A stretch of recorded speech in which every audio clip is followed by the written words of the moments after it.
Buen día, Bri. Ahí vi que se movía tu microfonito. Si hablaste, no te oí. No sé si me escucha ahora. Ahora sí. Ahí está. No, nada, te estaba diciendo buen día.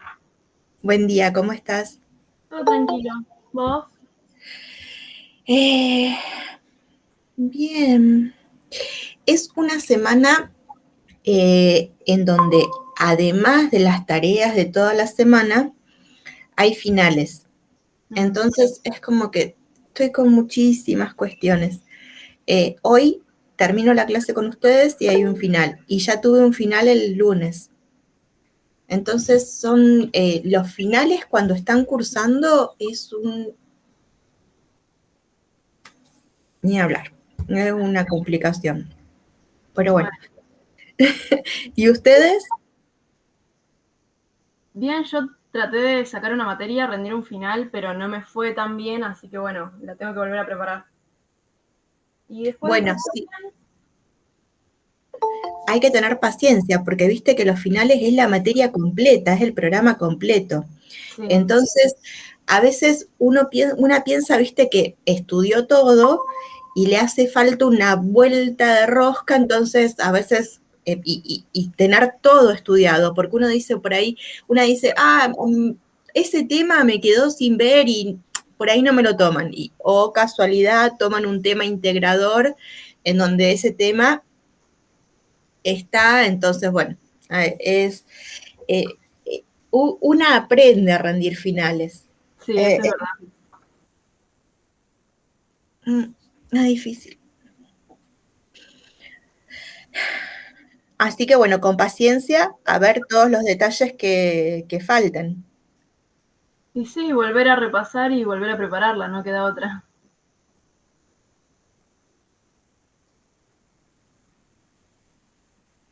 Bueno, ¿y tienen preguntas de las notas?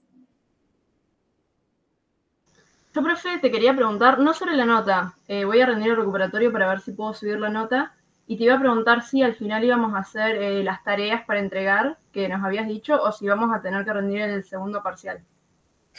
Bueno, esa cuestión la vamos a votar después de que rindan al recuperatorio del primero, porque el primero ya queda de esa manera.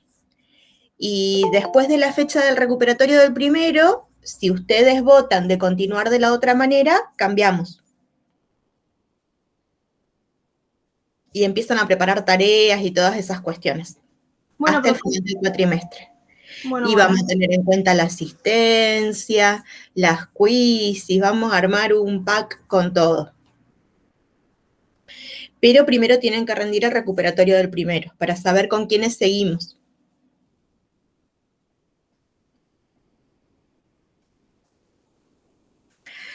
¿Alguna otra pregunta del parcial?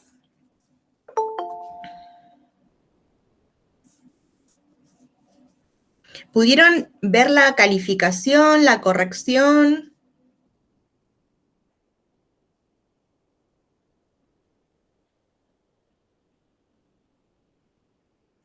¿No hay ningún inconveniente?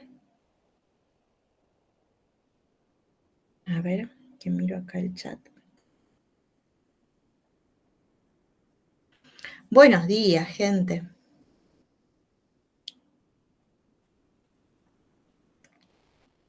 Bueno, entonces, si no hay preguntas, lo que vamos a hacer es continuar nuestro recorrido.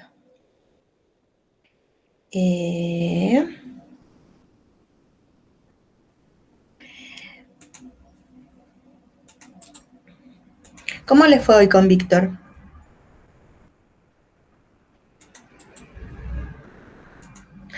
Ayer me pidió que cambiemos, pero a la hora que me escribió, yo ya estaba durmiendo. Yo voy a dormir muy temprano. Entonces el mensaje lo vi hoy y apenas me desperté, le respondí. Y bueno, él no sé cómo se acostó más tarde que yo y cuando yo me desperté ya estaba despierto. Duerme re poquito. Así que pudimos organizar lo del cambio. Bien, acá tenemos funciones racionales. A ver, vamos a ir, no me sirve que esté allá, esta página.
Bueno,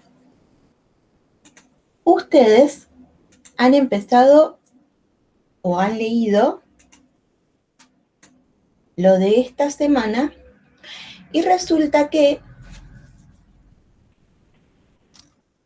empezamos a ver lo que son las funciones trigonométricas. Las funciones trigonométricas tienen una característica que no la tienen las funciones que veníamos estudiando. La característica que tienen las funciones trigonométricas es que se pueden generar por sellos. Nosotros hacemos un pedacito de la función, que se llama período, en un sello y aplicamos el sello, aplicamos el sello, aplicamos el sello infinitas veces y graficamos la función trigonométrica, ¿sí? Entonces, esta nueva característica, ¿sí?, hace que surjan otras características también distintas. Pero, ¿de a dónde surge el concepto de función trigonométrica? Las funciones trigonométricas surgen de un análisis previo de las razones trigonométricas. Y las razones trigonométricas nos remontan al triángulo rectángulo, ¿sí? En donde se generan cocientes, ¿sí? Y se ve que en triángulos semejantes, estos cocientes son los mismos independientemente de las longitudes que tengan los lados, ¿sí? Bueno, ahora, las razones trigonométricas no cambian, son las mismas 6 que ya alguna vez tendríamos que haber oído, ¿sí? ¿Qué es lo que podemos visualizar nosotros acá? Tenemos dos triángulos semejantes. Los triángulos semejantes tienen ángulos congruentes y lados proporcionales. Esta proporcionalidad muy probablemente ustedes la hayan justificado por el teorema de Tales, ¿sí?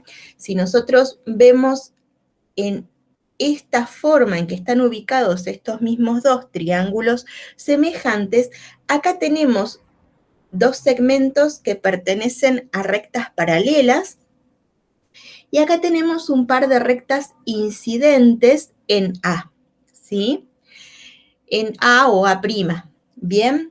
Bueno, ahora, cuando nosotros tenemos esta disposición, lo que podemos saber es que este segmento es a este segmento, como este segmento es a este segmento, que este segmento es a este segmento, como este segmento es a este segmento, ¿sí? Entonces, ahí surge la proporcionalidad. Esa proporcionalidad no hace más que permitirnos decir que cuando creamos las razones trigonométricas para este ángulo, va a haber una constante, sea que las encontremos con este triángulo o con este triángulo, ¿sí? Por esa razón decimos que las razones son de los ángulos. Cuando hacemos el estudio de las razones trigonométricas en un triángulo rectángulo, los ángulos no van a tener más que 90 grados de medida, ¿sí? ¿Por qué? Porque en el triángulo rectángulo hay dos ángulos agudos y un ángulo recto, ¿sí? Los ángulos a los que les podemos evaluar las razones trigonométricas en los triángulos rectángulos son los ángulos agudos, ¿sí? Entonces, podríamos hablar de razones para ángulos entre 0 y 90 grados, con 0 y sin 90 grados, ¿sí? ¿Qué hacemos ahora con esto que nació del triángulo rectángulo? Lo que hacemos es, a estas 6 razones, estudiarlas en lo que se llama la circunferencia trigonométrica. La circunferencia trigonométrica es una circunferencia que para poder graficarla recorremos un giro, ¿sí? Recorremos 360 grados. Entonces, de esta manera, lo que vamos a hacer es a estas razones que conocíamos solamente entre 0 y 90, las vamos a conocer entre 0 y 360. Y después vamos a seguir ampliando esto y vamos a hacer girar infinitas veces esa circunferencia trigonométrica. Entonces, ahora las razones las vamos a poder ver gráficamente en la circunferencia. ¿Hasta acá alguna pregunta?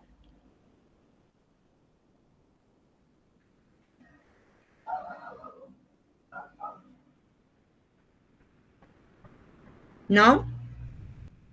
Bueno, miren. ¿Qué tal, Ain? ¿Cómo estás? Miren qué ocurre entonces. Tenemos la circunferencia trigonométrica. Vamos a graficar triángulos rectángulos, vamos a graficar infinitos triángulos rectángulos, ¿sí? De la siguiente manera. Vamos a generar una recta que intersecte en determinado punto a la circunferencia. La circunferencia trigonométrica tiene por característica tener un radio de longitud 1. Esto es que el segmento OE tiene longitud 1. Lo mismo que el OK, lo mismo que el OH, lo mismo que el OL, o el OD o el OB, ¿sí? Todo tiene circunferencia 1. Entonces, de esta manera, lo que nosotros sabemos es que esta hipotenusa, que es la hipotenusa de todos los triángulos rectángulos que vamos a formar con la circunferencia trigonométrica, tiene longitud 1. Y, por ejemplo, el seno de un ángulo sabemos que es opuesto sobre hipotenusa. Si esa hipotenusa tiene longitud 1, nos queda directamente la longitud del cateto opuesto. Por esa razón, este segmento directamente tiene la medida del seno de este ángulo alfa, ¿sí? A su vez, este segmento, ¿sí?, es el adyacente a alfa. Y sabemos que el coseno de alfa es adyacente sobre hipotenusa. Y esta hipotenusa, de nuevo, es la de longitud 1. Entonces, en este segmento directamente vamos a poder medir el coseno de alfa. De la misma manera, la tangente de alfa, la cotangente de alfa, la cosecante de alfa y la secante de alfa, que no son tan frecuentes visualizar desde lo gráfico, pero puede haber ocurrido, ¿sí?, que ya hayan graficado una sinusoide, una cosinusoide, una tangentoide, una cotangentoide, ¿sí?, a partir de hacer muchas rectas de este estilo y tomar longitudes en distintos triángulos rectángulos. ¿Qué ocurre? De la misma manera que graficamos acá este triángulo rectángulo, podríamos graficar otro por acá. Va a cambiar la longitud del seno, va a cambiar la longitud del coseno. Pero también vamos a poder hacer triángulos rectángulos para este lado. Si hacemos triángulos rectángulos para este lado, ya estamos hablando de ángulos de más de 90 grados. Y esto es lo que nos permite ampliar la circunferencia trigonométrica. Por ejemplo, cuando miramos este triángulo rectángulo y estudiamos este ángulo beta, estaríamos pudiendo hablar de las razones trigonométricas para un ángulo de más de 180 grados, más que un llano. Si nosotros acá tenemos otro triángulo rectángulo, tendríamos un ángulo gamma de más de 270 grados, ¿sí? Entonces, de esta manera podemos generar razones trigonométricas para ángulos entre 0 y 360 grados. ¿Preguntas hasta acá?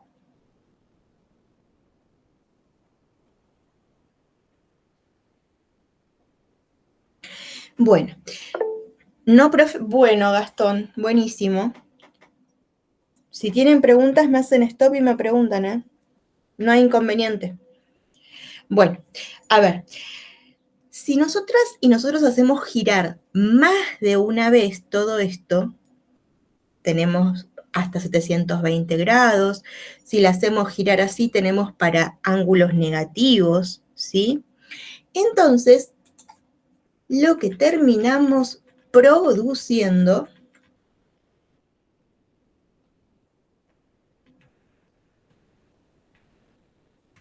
son curvas que recorren todos los reales, en donde el argumento ahora son los ángulos. X representa ángulos, ¿sí? Entonces, por ejemplo, en este triángulo rectángulo, el segmento rojo es el seno de un ángulo. Ese ángulo medido en radianes está marcado ahí, entre 0 y 1. Y este segmento lo que muestra es que a esa altura voy a tener un punto de la sinusoide. Esta curva se llama sinusoide.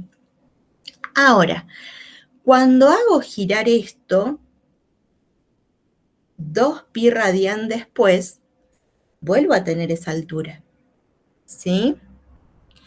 Y si me traslado 2pi radian, de nuevo voy a tener esa altura. Y esta es la característica de la periodicidad de una función trigonométrica. Ahora, nosotros podemos ver que acá la curva toma el valor 0, la función, la gráfica de la función toma el valor 0. Por acá, a una distancia de pi radian, que es lo mismo que 180 grados, vuelve a haber un 0. Nos desplazamos 180 grados más y hay un tercer 0. Nos desplazamos 180 grados más y hay un cuarto 0. Si nos desplazáramos 180 grados para acá, menos pi radian, tendríamos también un 0. Entonces, la pregunta es, ¿en algún momento, sabiendo ahora que existe más infinito, que existe infinito, voy a terminar de poder sumar 180 grados?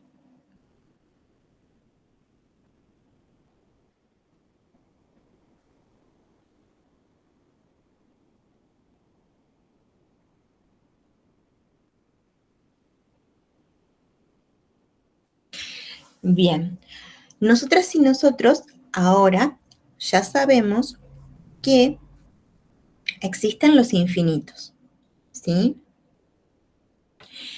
Entonces, la pregunta es, ¿en algún momento voy a poder dejar de sumar 180 grados? No, muy bien, Gastón. Entonces, ¿cuántas raíces tiene la función seno?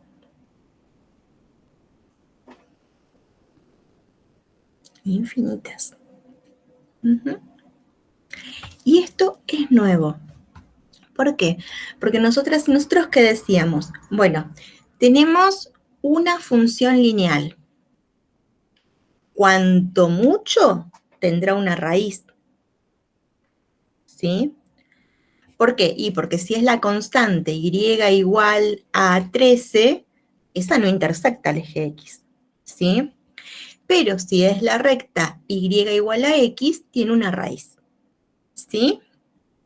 Bueno, ahora, si estudiamos la función de segundo grado, decíamos que puede no tener raíces, puede tener una raíz o puede tener dos raíces. Si estudiábamos la función de grado 3, decíamos que puede tener una raíz, puede tener dos raíces o puede tener tres raíces. Y así sabíamos que para una función polinómica de grado n teníamos hasta n raíces. ¿Sí? Bueno, ahora, en la función seno no tenemos una cantidad finita de raíces. No podemos decir, esta es la cantidad de raíces, porque sigue repitiendo el gráfico y siguen apareciendo raíces, ¿sí? Entonces, esta es una nueva característica o una diferencia importante con respecto a las funciones que veníamos estudiando. Decíamos, una función exponencial puede no tener raíces o puede tener una. Una función logarítmica siempre tiene una raíz. Una función racional puede no tener raíces, puede tener una o puede tener dos. Y listo. Y ahora resulta que hay algo nuevo, ¿sí? Bueno, esta es una de las funciones entonces, la función seno de x, y para poder manejarnos con estas funciones, vamos a utilizar los radianes, ¿sí? Lo que tenemos que saber es que los radianes lo que nos permiten es poder utilizar más los números reales y no irnos a escalas tan grandes, porque imagínense que si para hacer un periodo tengo que ir hasta el número 360 en la recta numérica, si quiero hacer 2 periodos, que no me alcanza la hoja, ¿sí? Tendríamos que utilizar escalas muy grandes. Entonces, los radianes nos permiten utilizar escalas más pequeñas.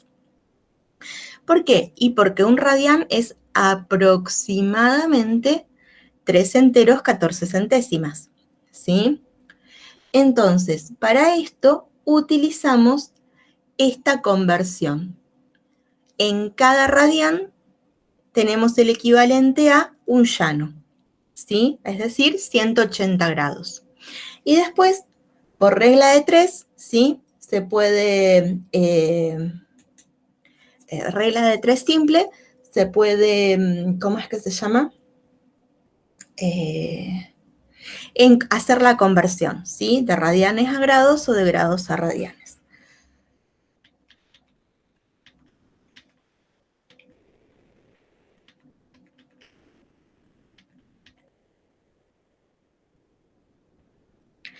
Acá, por ejemplo, ¿sí? Lo que podemos visualizar es que el segmento que está en rojo es el coseno de este ángulo, ¿sí? Que estamos estudiando generando triángulos rectángulos dentro de la circunferencia trigonométrica. Esa longitud que está asociada a este ángulo, que está entre 0 y 1, ¿sí? De nuevo, lo que nos muestra es que esa longitud nos dice la altura en la que vamos a encontrar el punto de la gráfica. Entonces, para este X, esta imagen es el coseno de ese X, ¿sí? Y bueno, como vemos, acá vuelve a aparecer esa longitud y cada 2pi va a aparecer de nuevo esa longitud, ¿sí? Esta es la función coseno. Una de las características de esta función, cuando no tiene traslados ni nada por el estilo, es que arranca en 1, ¿sí?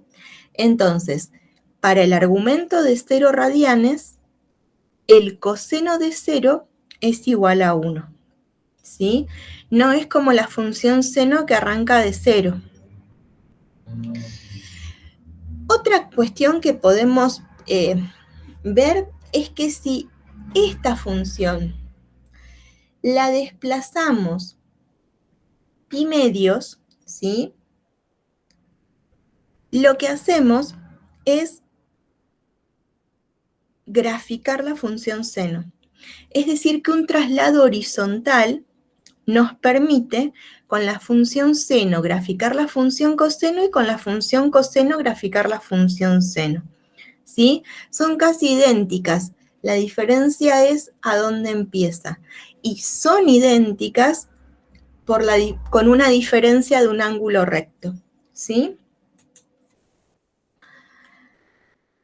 Hasta ahora, en las que hemos visto, no han habido asíntotas, pero hay razones trigonométricas que tienen asíntotas. Si nosotros vemos este gráfico, en rojo está pintado el segmento que representa la tangente de este ángulo en el triángulo rectángulo.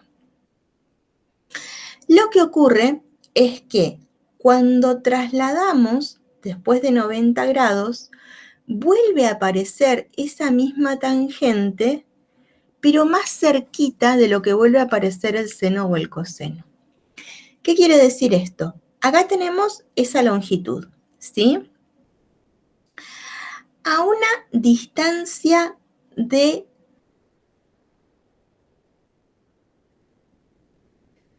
pi, no a una distancia de 2pi, vuelvo a tener esa longitud, ¿sí? A una distancia de pi, que es un llano, vuelvo a tener esa longitud. Es decir que cambia el período en la función tangente.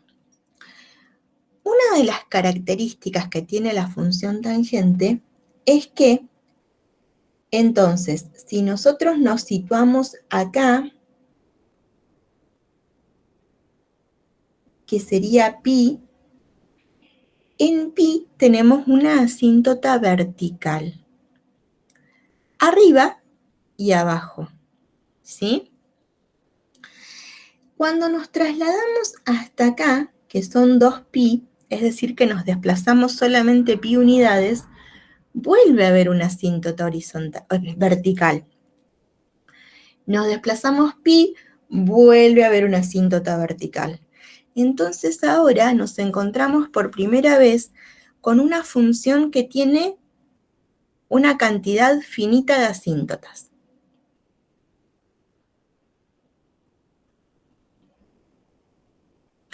¿Verdadero o falso?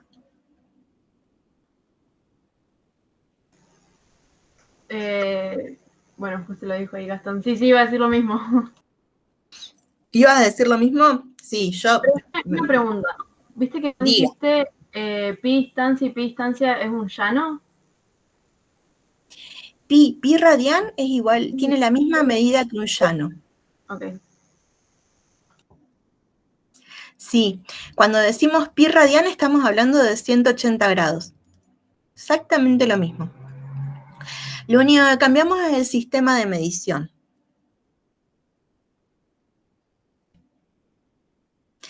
Bueno, entonces, ahora, veníamos de funciones que tienen o una asíntota horizontal, o una asíntota vertical, o una horizontal y una vertical, o una vertical y una oblicua, pero hasta ahora no habíamos visto ninguna función que tenga más que 2 asíntotas, ¿sí?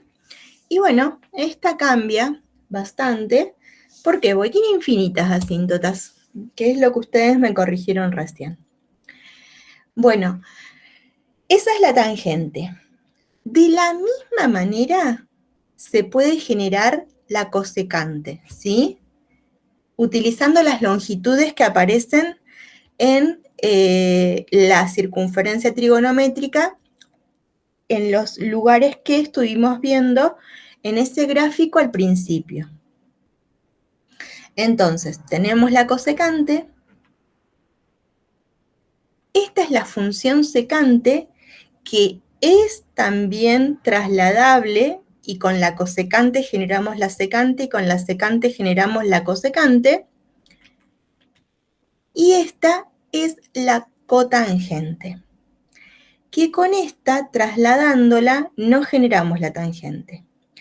Porque lo que necesitaríamos acá, miren, si nosotros hacemos una asíntota vertical en la cotangente, la cotangente a izquierda, la asíntota es abajo.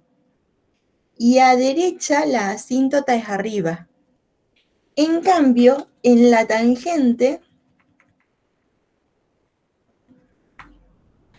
a izquierda la asíntota es arriba y a derecha la asíntota es abajo.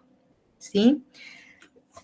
Habría que hacer como una simetría o otra cosa, ¿sí? No trasladar. Con traslado no generamos con la tangente la cotangente. Entonces, con traslado teniendo dos, generamos las otras dos, pero no así con la tangente y la cotangente. Bueno, ¿qué podemos estudiar de estas funciones? Podemos ver a dónde aparecen los ceros, podemos ver las ecuaciones de las asíntotas, pero hay un cambio. ¿Por qué? Porque todo esto ahora aparece dependiendo de un parámetro k entero, porque tenemos que hablar de infinitas raíces, tenemos que hablar de infinitas asíntotas, tenemos que hablar en la seno y en la coseno de infinitos máximos, en la secante y la cosecante también, de infinitos máximos o infinitos mínimos relativos, ¿sí? Entonces, ahora lo que tenemos que saber hacer son este tipo de generalizaciones, ¿sí? Esto es lo que vamos a tener que aprender. Entonces, por ejemplo, acá lo que estamos viendo es el dominio de la función tangente, ¿sí? ¿Qué ocurre? Nosotras y nosotros sabemos que la función racional, por ejemplo, tiene una asíntota vertical cuando no puedo encontrar el denominador. Cuando nosotros hablamos de tangente, ustedes se acuerdan que era opuesto sobre adyacente, ¿no? La razón trigonométrica. Entonces, tenemos que ver seno sobre coseno. Lo que vamos a tener que ver para poder evaluar las raíces de la función, las asíntotas de la función tangente, y para poder hablar del dominio de la función tangente, es que cada vez que se nos anule el coseno, vamos a tener una asíntota vertical. Pero el coseno se nos anula infinitas veces. ¿Y cómo vamos a hablar de esos infinitos números en donde no puedo evaluar el coseno porque está en el denominador, y cuando el denominador es 0 no puedo hacer una división? ¿Sí? Entonces, lo que vamos a hacer es vamos a pensar en los ceros de la función coseno. ¿Sí? Miren, si vemos esto, entre 1 y 2 tenemos un 0 de la función coseno, y entre 1 y 2 tendríamos una tangente, una asíntota de la función tangente. Entre 4 y 5 hay otro 0 de la función coseno, y entre 4 y 5 tendríamos otra asíntota de la función tangente.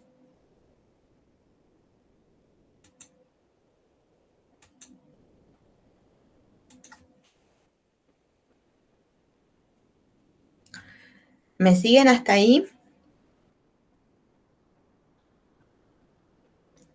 Buenísimo. ¿Todas y todos?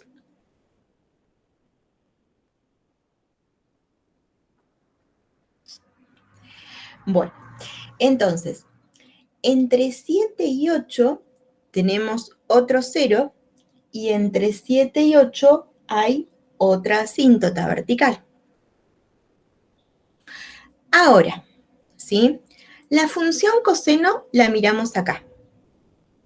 Si este punto está acá y el ángulo es de 0 grados, la función coseno mide 1. Por esa razón arrancamos en 1. Si hacemos girar, si corremos este punto y hacemos que la función coseno la tengamos que encontrar para el triángulo que se forma con ese punto, salimos de acá, vamos hasta el punto si pi medios. Muy bien. Y desde el punto vamos de nuevo hasta acá. Porque si desde ese punto trazamos una perpendicular, la perpendicular es esta misma. Entonces, cuando el ángulo es de pi medios, el coseno, que es el segmento este rojo, se hace de longitud 0. Entonces, ahí encontramos el primer cero. El primer cero, entonces, está acá en pi medios. Muy bien.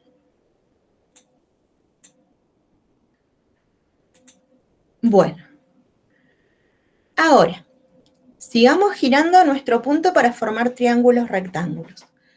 Si giramos por acá, coseno negativo, coseno negativo, coseno negativo.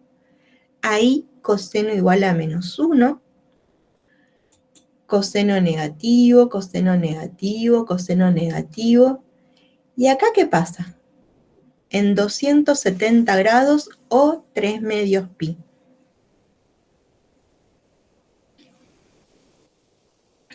Otra vez 0. Exactamente. Porque si desde el origen vamos al punto y desde el punto trazamos una perpendicular, es esta misma, entonces el segmento rojo se nos hace de longitud 0. Es decir, que este otro 0, este que está acá, está en 3 por pi medios.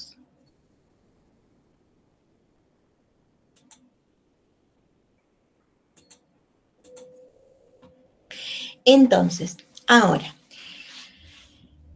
la distancia entre este y este es igual a pi, ¿sí? A un llano. Quiere decir, por la periodicidad de la función coseno, que si a este pi medios le sumo múltiplos de pi, voy a obtener todas las raíces. Los múltiplos de pi pueden ser con números positivos o con números negativos. Entonces, decimos que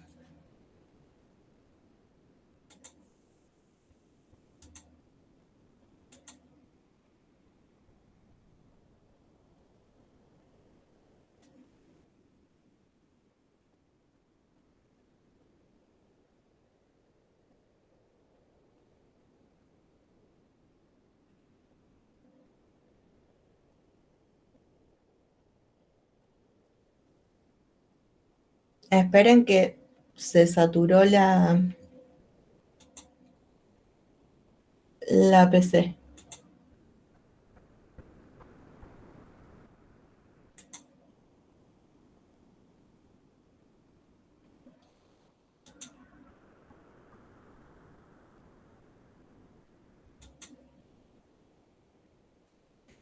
¡Oh, sí! Pudo con la tarea, vamos todavía. Oh, y ahora otra vez. Vamos, tú puedes, PC.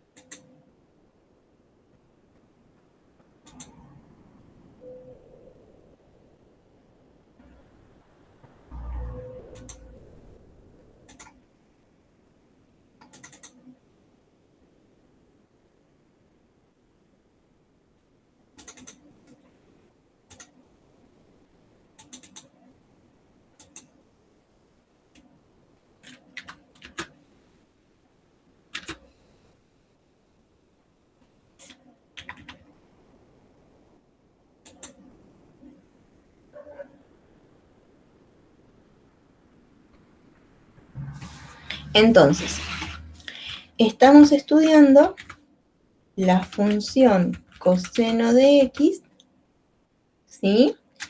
Porque es la que aparece en el denominador de la tangente de x. Entonces, lo que dijimos es que el conjunto de ceros es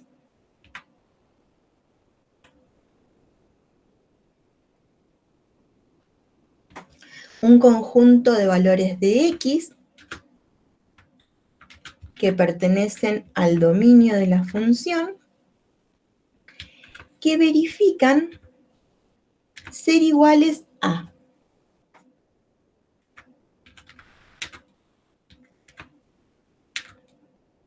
pi medios más k por pi, con k en el conjunto, esto no lo escribe, ¿en qué conjunto estará acá para generar múltiplos de pi? A ver, pensemos un poco. Lo bueno es que sabemos que no son muchos los conjuntos, pues están el de los naturales, el de los enteros, el de los racionales y el de los irracionales, y ya ahí formamos todos los reales. A ver, enteros, a ver, empatan, desempatan, porque tienen que ser negativos también, dice Gastón. A ver, ¿ustedes qué dicen?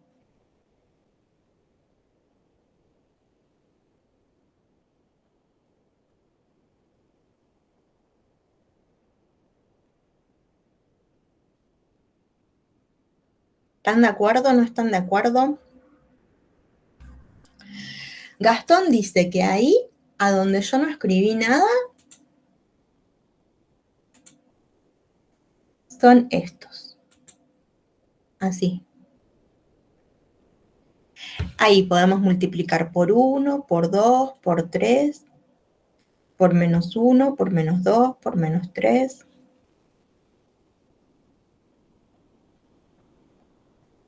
Sí, Gastón, y sí, gente. Así se generan múltiplos.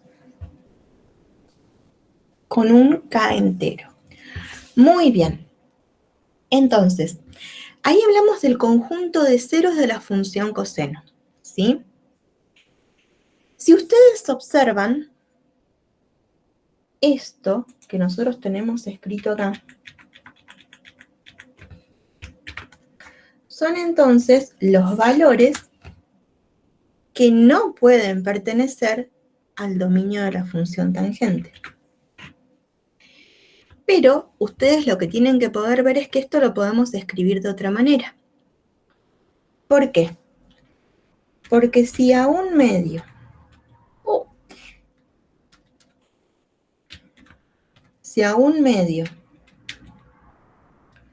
le sumamos k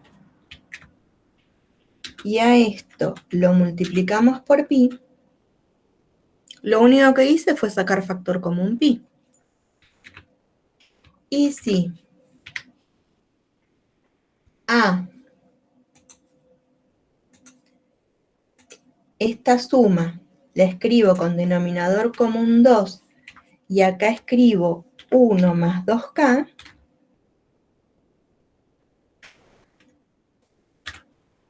y acá multiplico por pi, también estoy escribiendo lo mismo.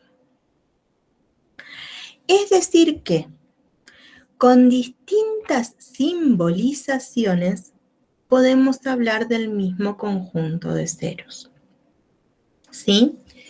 Haciendo todas las cosas que ustedes ya saben, porque saben sacar factor común, además saben sumar fracciones, ¿sí? Y también fracciones algebraicas.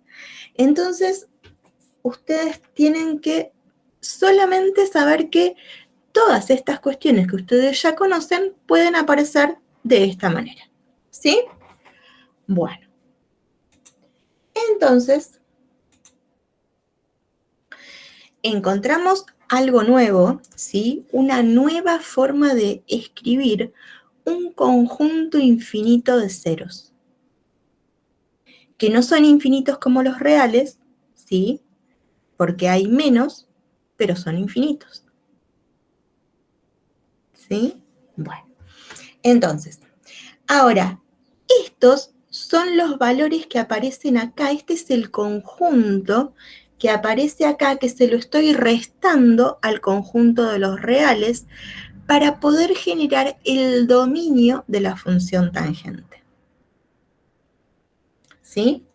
Entonces, ahora estamos viendo que un dominio tiene una forma distinta en donde estoy sacando infinitos puntos y estoy aprendiendo a escribir ese conjunto de infinitos puntos, ¿sí? Porque hasta ahora, cuando hablábamos de infinitos puntos, quedaban todos en un intervalo.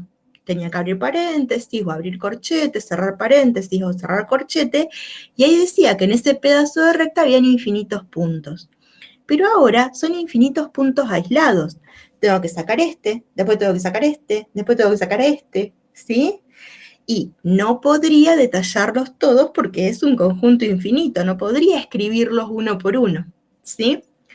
Bien, entonces, ahora lo que tenemos que ver es qué ocurre con el dominio de la función cotangente. En la función cotangente divide el seno de x. ¿Sí? Entonces, para poder saber qué dominio tiene la función cotangente, vamos a tener que poder encontrar el conjunto de ceros de la función seno de x. Esta no está tan cerquita.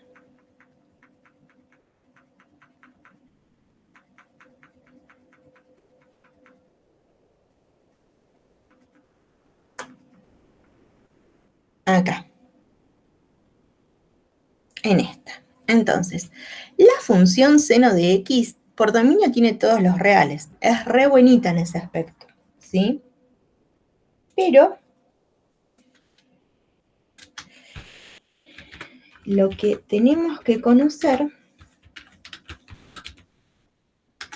es el conjunto de ceros.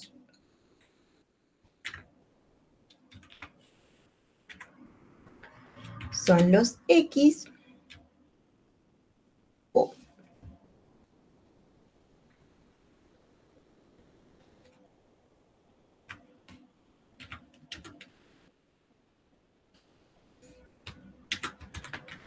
en el dominio de la función que verifican si vamos a la definición de conjunto de ceros que estudiamos al principio, diríamos que f de x es igual a 0. Entonces ahora nos preguntamos, ¿cuándo f de x es igual a 0?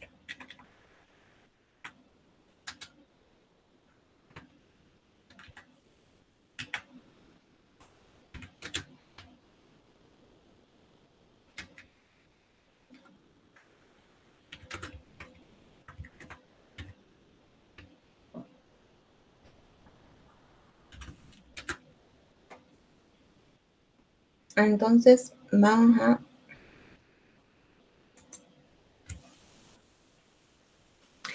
ver dónde están los ceros. El primer cero, como habíamos hablado, está en 0, ¿sí? Entonces 0 es una raíz.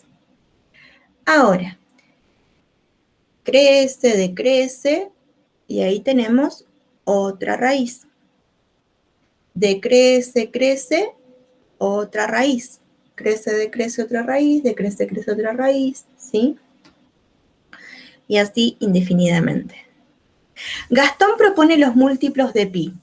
A ver, en los múltiplos de pi está 0 por pi igual a 0, así que el 0 lo generamos. A ver, cuando este punto se desplaza acá, el coseno es igual a 1, pero la longitud roja se hace igual a 0. Por acá la longitud roja se hace igual a 1, Por acá la longitud roja sigue siendo positiva, pero va tomando valores cada vez menores hasta que ahí se vuelve a hacer 0. Y nos hemos desplazado 180 grados, que es igual a pi radian. Acá toma valores negativos el seno, negativo, negativo, negativo. Ahí se hace igual a -1, que sería ese valor. Y después, con valores negativos, se vuelve a acercar a 0. Y ahí tenemos 2pi, un giro. Pi, 2pi, 3pi, 4pi, 5pi. Si giro al revés, -1 por pi, -2 por pi, -3 por pi. ¿Qué dicen ustedes?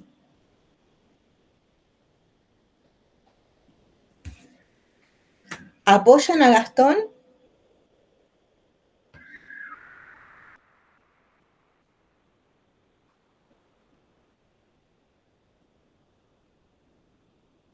Uy, ¿se oyó un bebé llorar muy fuerte?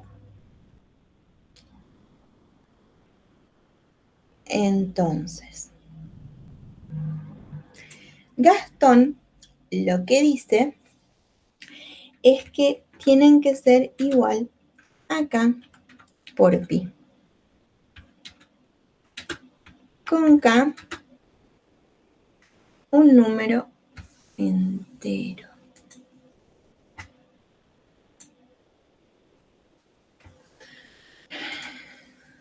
A mí me cierra lo que dice Gastón.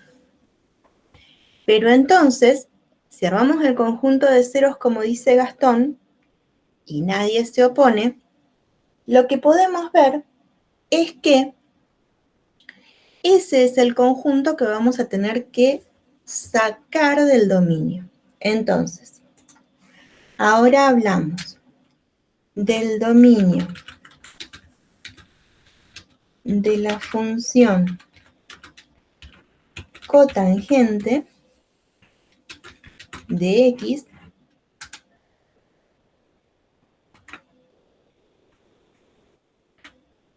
el dominio de el dominio de f, tendría que ser h esta ya, porque son 3 funciones distintas. Esta tendría que ser una función g,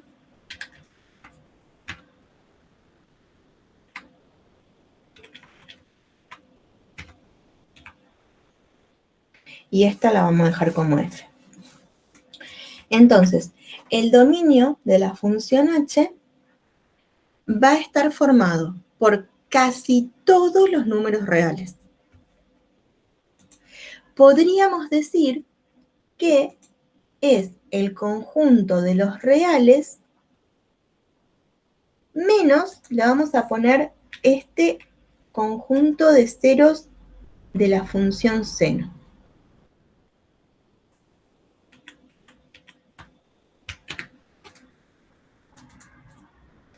Menos ese conjunto de ceros. Esto, ¿cómo lo escribimos? Porque en realidad no decimos menos el conjunto de ceros. Lo que decimos es que son los reales menos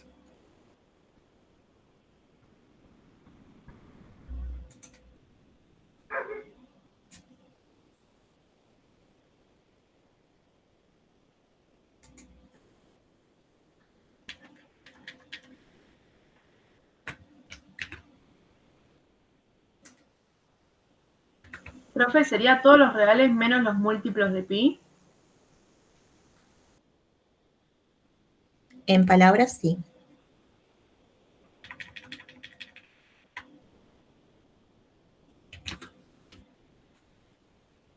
Estoy apretando al revés las teclas hoy.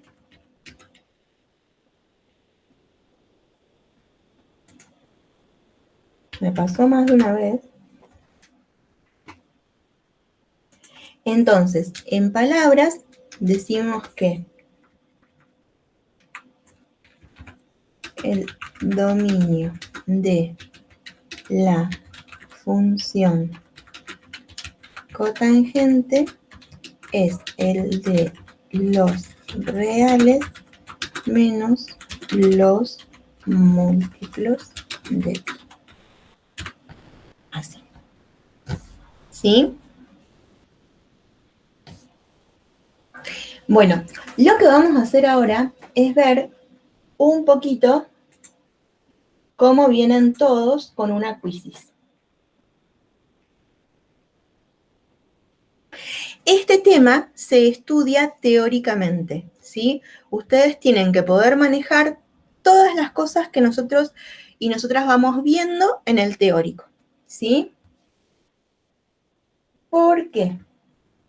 No tiene trabajo práctico.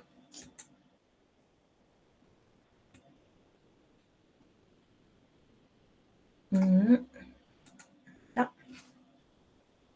Así que aprovechen para ponerse al día con todo lo otro.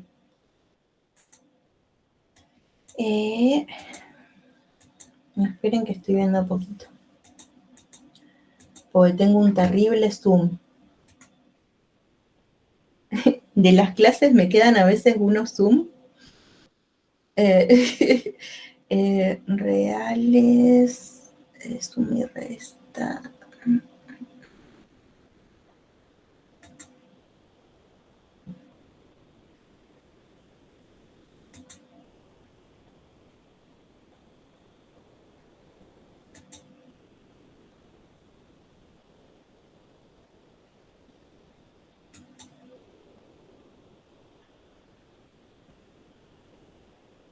Función trigonométrica.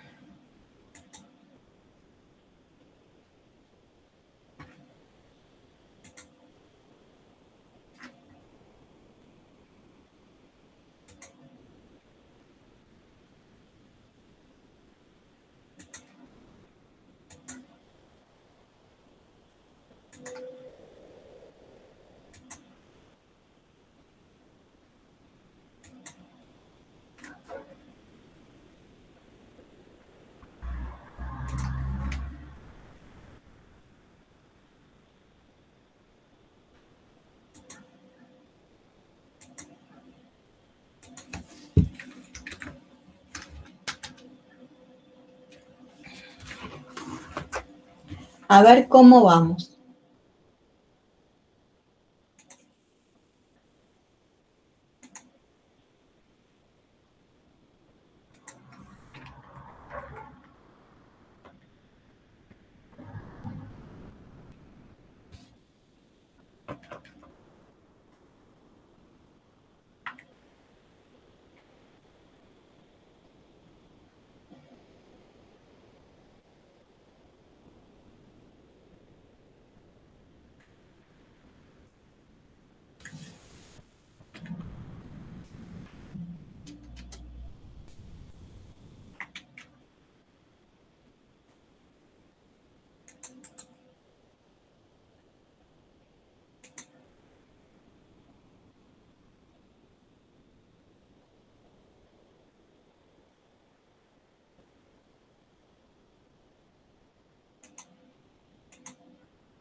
¿Ya está? ¡Wow! Buenísimo. Muy bueno. Ahí vemos qué respuestas generaron. Eh,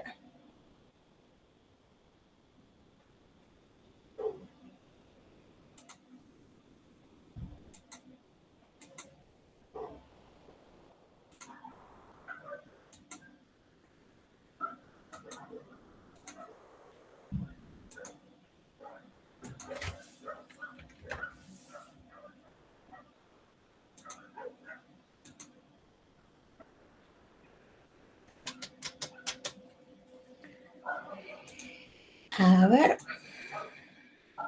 actualizo mi página.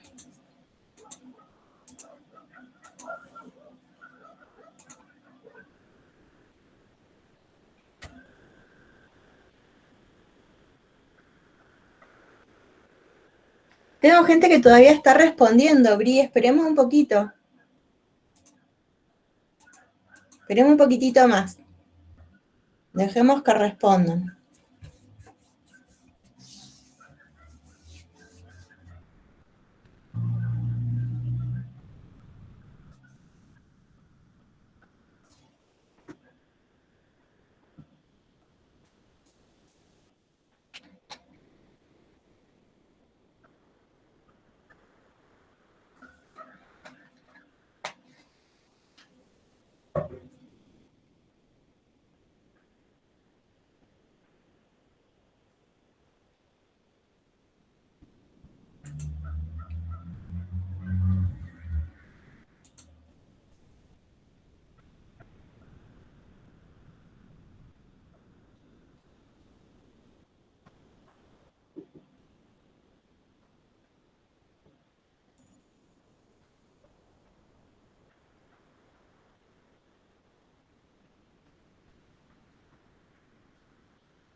Ah, ahí hasta es más gente la que está respondiendo.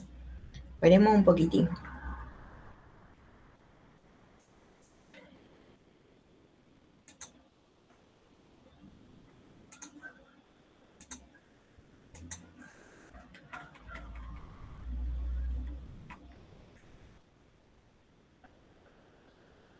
Ahí está, ahora sí terminaron de responder todos.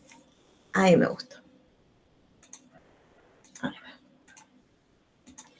Bueno, a ver si es necesario que diga algo en algún ejercicio, porque veo que... A ver. Mira, 100% de efectividad. ¿Qué me cuentan? Muy bien, cateto opuesto a gamma dividido hipotenusa es el seno del ángulo gamma. Muy bien.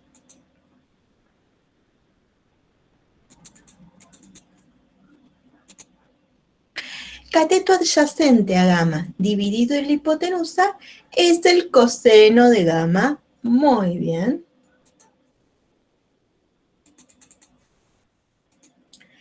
Cateto opuesto a gamma dividido cateto adyacente a gamma es la tangente de gamma. Muy bien.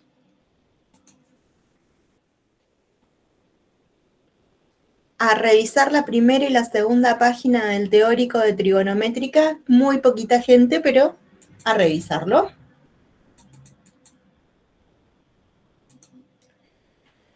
Cuando multiplicamos por A al seno de gamma, se dilata o contrae verticalmente, se desplaza verticalmente, se desplaza horizontalmente, se dilata o contrae horizontalmente. Bueno, ¿qué vamos a hacer? Ahora que conocemos un poquito más a la función seno, vamos a experimentar.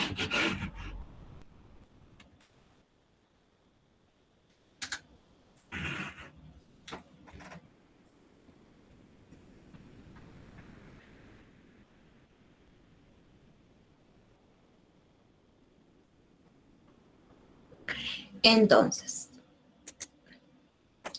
vamos a graficar a la función y igual a por, y ahora necesitamos esto, seno de x. Se genera automáticamente el deslizador, ¿sí? Lo que vamos a ver es si esto lo podemos hacer con otro trazo así, para que se vea bien. ¿Sí? Ahí está en 0. Bien. Lo que vamos a graficar para ver si se desplaza verticalmente, si se amplía, qué es lo que le hace, vamos a graficar la y igual a 1, ¿sí? Que es la recta del valor máximo que toma la función, y el valor mínimo, ¿sí? Ahí está. Después, lo que vamos a hacer es ver a dónde nos queda pi. X igual a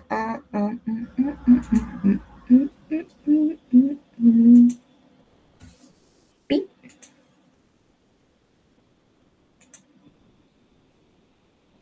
No, B igual a... ¿Qué hizo esto? No. A ver, acá es la recta. X igual a pi.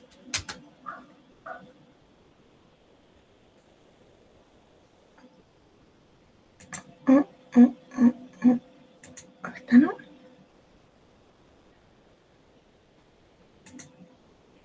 Ahí vemos a dónde está pi. Y ahí vemos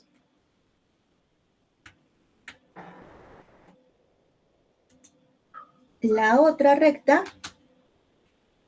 Entonces vamos a ver qué le pasa, ¿sí? Entonces,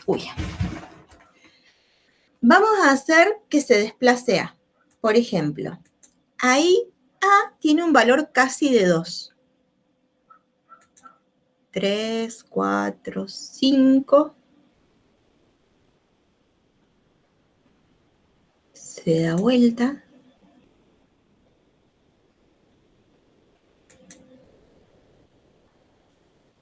Hasta menos 5. Va de nuevo, largo de nuevo el deslizador. Se va acercando a 0. Pega la vuelta. Ahí está en 1.47. Miren qué pasa si yo grafico y igual a 1.47 y grafico y igual a menos 1.47. ¿Qué cambia de la función? Cambió el periodo entre menos pi y pi. ¿Ocurre otra cosa más que una curva suficiente para con un sello generar la infinidad de la función sinusoide?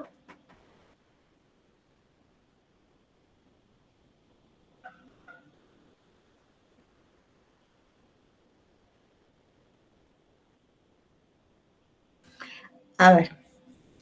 Ahora, movemos esto. Ahí está en 3.87. Miren qué pasa si yo grafico ahí. I igual a 3.87. ¿Qué hay a la altura I igual a 3.87 para esa gráfica? ¿Qué tenemos ahí a esa altura? Un margen superior. Bien. Si grafico I igual a menos 3.87, ¿qué tenemos ahí?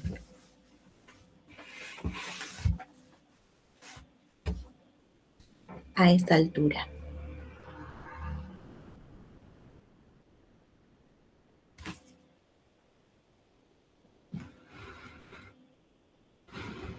Gastón dice, está acotada entre ellos.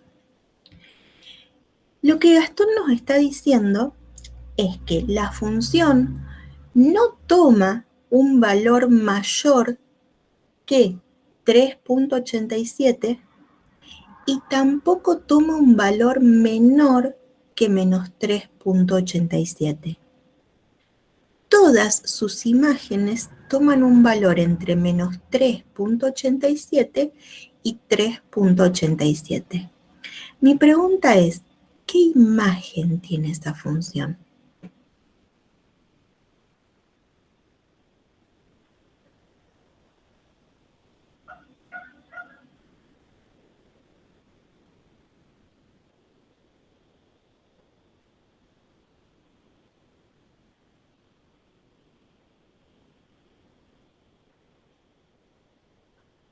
Solamente el valor mínimo y el valor máximo, pero muy bien.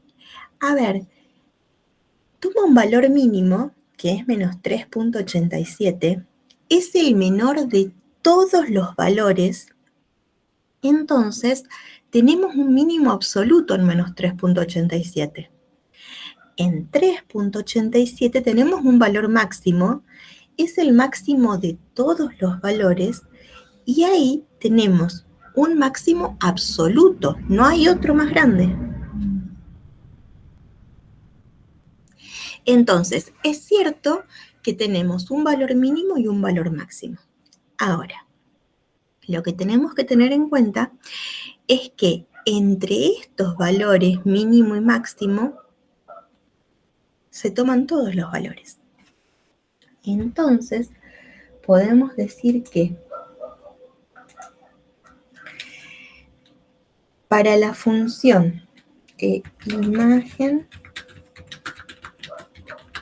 de una función seno de x, para la función L de x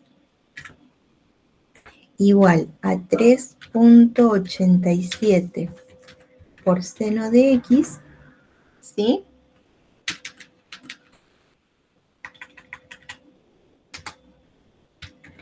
La imagen de L incluye el valor mínimo, por eso es valor mínimo, porque es el menor de todos los que toma, menos 3.87,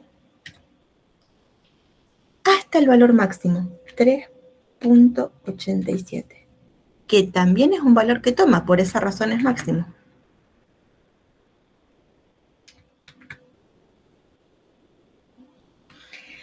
Cuando tenemos números decimales escritos de esta manera, lo que hacemos es cambiarlo a punto y coma. ¿Sí? Entonces, ahí lo que estamos teniendo es la imagen de la función.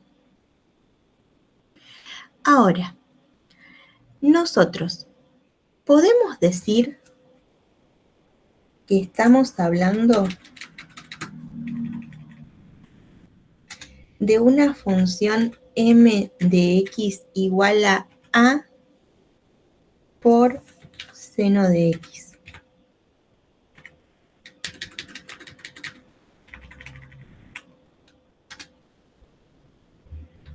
¿Qué imagen va a tener la función m?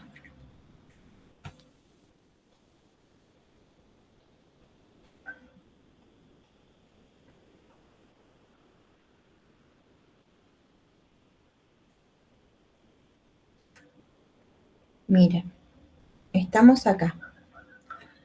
Todo esto empezó en que evaluábamos una función f de x igual a por seno de x.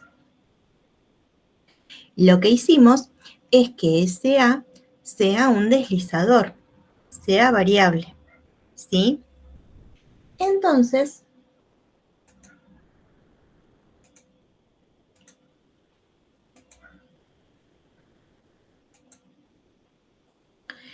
con este deslizador, lo que hicimos fue mover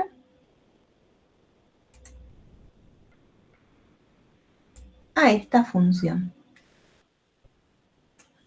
Pero no sabíamos cómo se iba a mover esta función, ¿sí? Lo que pudimos ver es que se movía verticalmente, como si algo la estirase o la comprimiese, ¿sí? Y en algún momento cuando cambiaba el signo parece como que se da vuelta, como que se genera una simetría, ¿sí? Ahora, cuando le hicimos parar en 3.87, lo que hicimos fue determinar ese valor de A. Y vimos que, esperen, que la función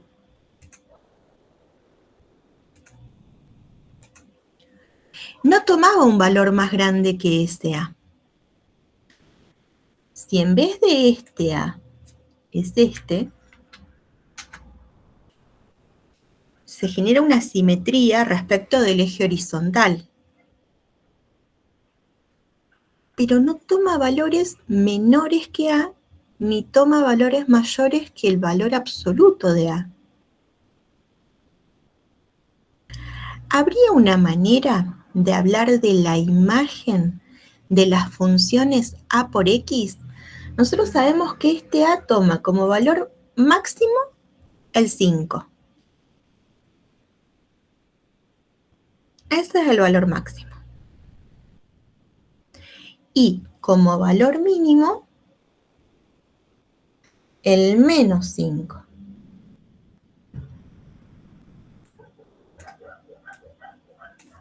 Entonces, vamos a ver qué pasa con 5 y con menos 5.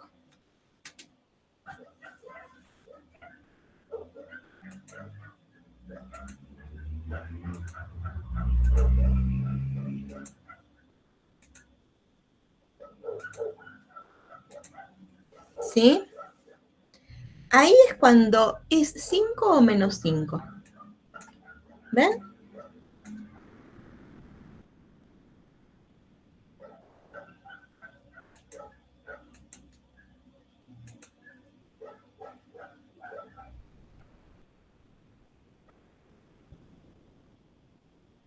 Miren, ahí es 5.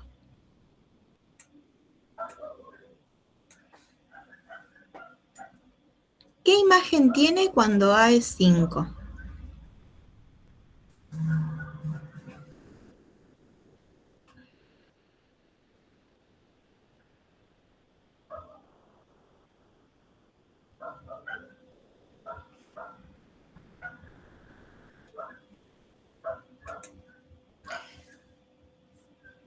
Muy bien. Entonces, parecería que acá en la imagen aparece menos valor absoluto de A hasta valor absoluto de A. Digo valor absoluto porque ¿qué ocurre? La imagen es la misma para menos 5 y para 5, ¿sí? Entonces, si los escribimos con valor absoluto, sabemos que así con certeza vamos a generar un negativo y así con certeza vamos a generar un positivo, ¿sí? Por esa razón lo escribo de esta manera. Entonces, lo que vemos es que cuando multiplicamos por A, lo que se genera es un alargamiento o un achatamiento, ¿sí? Pero no cambia el período. ¿Qué quiere decir esto? Que si yo agarro una papa, ¿sí? Hago, a ver, esperen que acá tenemos esperen que, acá. Entre menos pi y pi, genero esta curva, ¿sí? Con periodo 2pi, y traslado queda siempre con periodo 2pi, ¿sí? Y viene de antes con periodo 2pi, ¿sí? Entonces, el periodo con ese factor no cambió. ¿Respondido? A ver. Entonces, por esa razón se dice que se dilata o se contrae verticalmente. Ahora,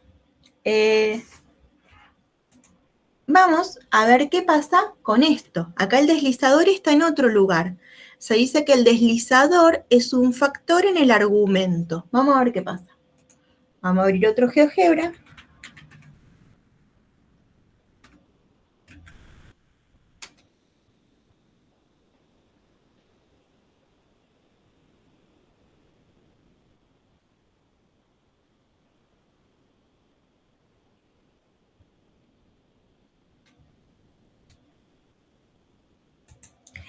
Y vamos a graficar y igual a. Tenemos acá, que es una función predefinida, a por x. Y ahí se nos va a crear el deslizador. Bien, vamos a hacer de nuevo nuestro rectángulo referencia. X igual a pi. Enter. X igual a menos pi. Enter. Y igual a 1. Enter. Y igual a menos 1. Enter. Y ahora, con todo esto, ¿sí? Nosotros lo que sabemos es que entre menos pi y pi tenemos un periodo, ¿sí? Un periodo de 2pi. Ahora, que el valor mínimo es menos 1 y que el valor máximo es 1. Vamos a ver qué cambia. No cambia el mínimo y el máximo. ¿Qué cambia? Ahí estamos en menos 5. Miren. ¿Me queda solamente un periodo entre menos pi y pi? Cambia el periodo. Exactamente. ¿Sí? Muy bien. Entonces, es como que este A tiene el efecto acordeón. Miren, ahora, si tomamos un valor ahí, no nos alcanza entre menos pi y pi para poder graficar un periodo. Necesitamos otro segmento, ¿sí? Mayor a 2pi, para poder tener una ondita y generar con un sello y generar con un sello la función, ¿sí? Muy bien. Entonces, ahora vemos qué es lo que cambia con todo esto.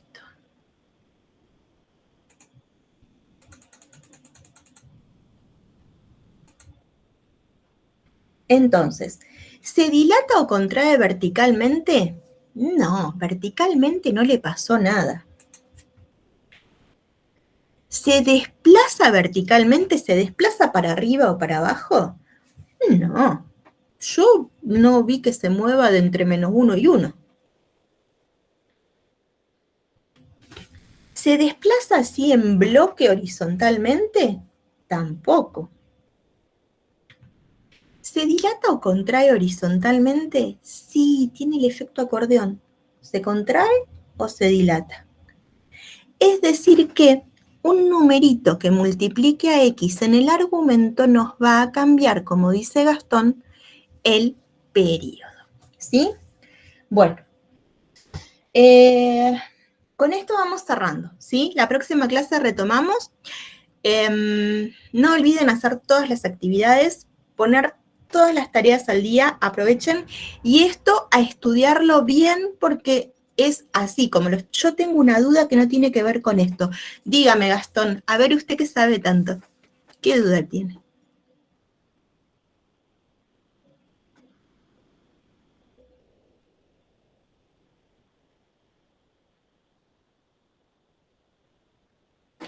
Ah, llevándola a la forma canónica.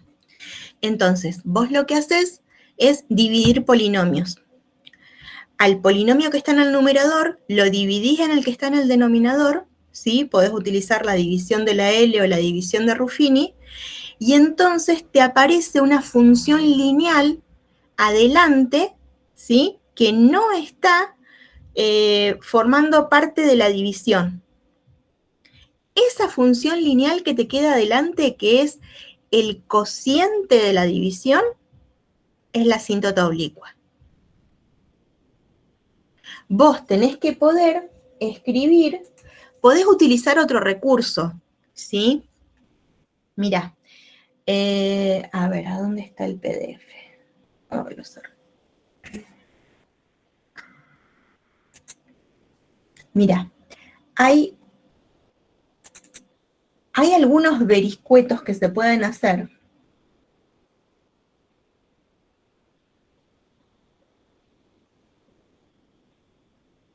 ¿Viste esto de sumar y restar para poder hacer, para poder generar ese cociente sin dividir? Profe, Sí. hay un ejercicio que, que es el que te dice Gastón, que te queda solo x menos 3. O sea, ¿cómo sería ahí con la fórmula, si tenemos que utilizar la fórmula canónica? X menos 3 y no se le suma ni se le resta ninguna fracción.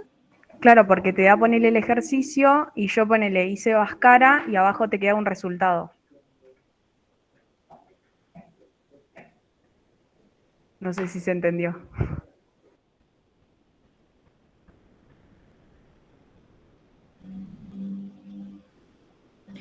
Si ustedes cuando dividen les queda de cociente X menos 3 y no queda nada de resto, entonces esa no es racional, es una polinómica disfrazada.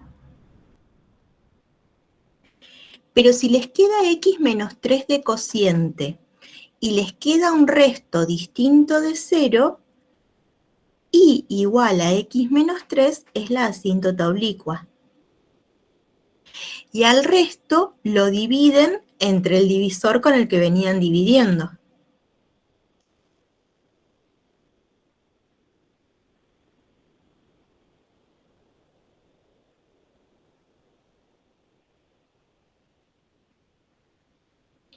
Bueno, cualquier cosa me envían el ejercicio al Telegram, porque yo ahora estoy con el tiempo justo por el final, ¿sí? Pero apenas tenga un minuto, les respondo. ¿Sí? Me envían el ejercicio y yo veo de generarles una explicación. De nada. Ven, miren, lo que yo les decía es que cuando logran escribirlas de esta manera, la oblicua en esta es y igual a mx más n. Si logran escribirla de esta manera, la oblicua también es y igual a mx más n.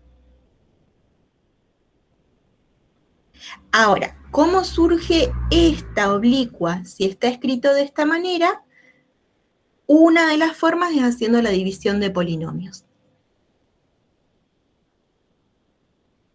Supongamos que hacen la división, les queda mx más n, acá arriba les va a quedar 3, ¿sí? Y acá va a quedar el divisor.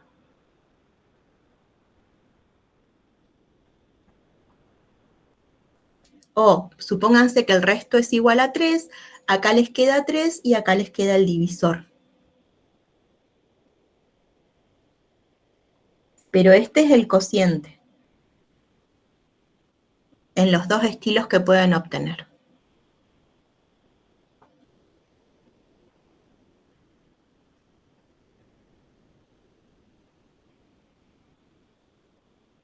Sí, es que el hecho de que de trigonométricas tengan que estudiar solamente teórico y no tengan que hacer un trabajo práctico, les permite tener tiempo para ponerse al día con las cosas que eventualmente vengan con menos tiempo.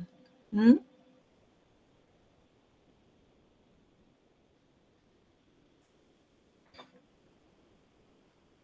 Bueno, gente,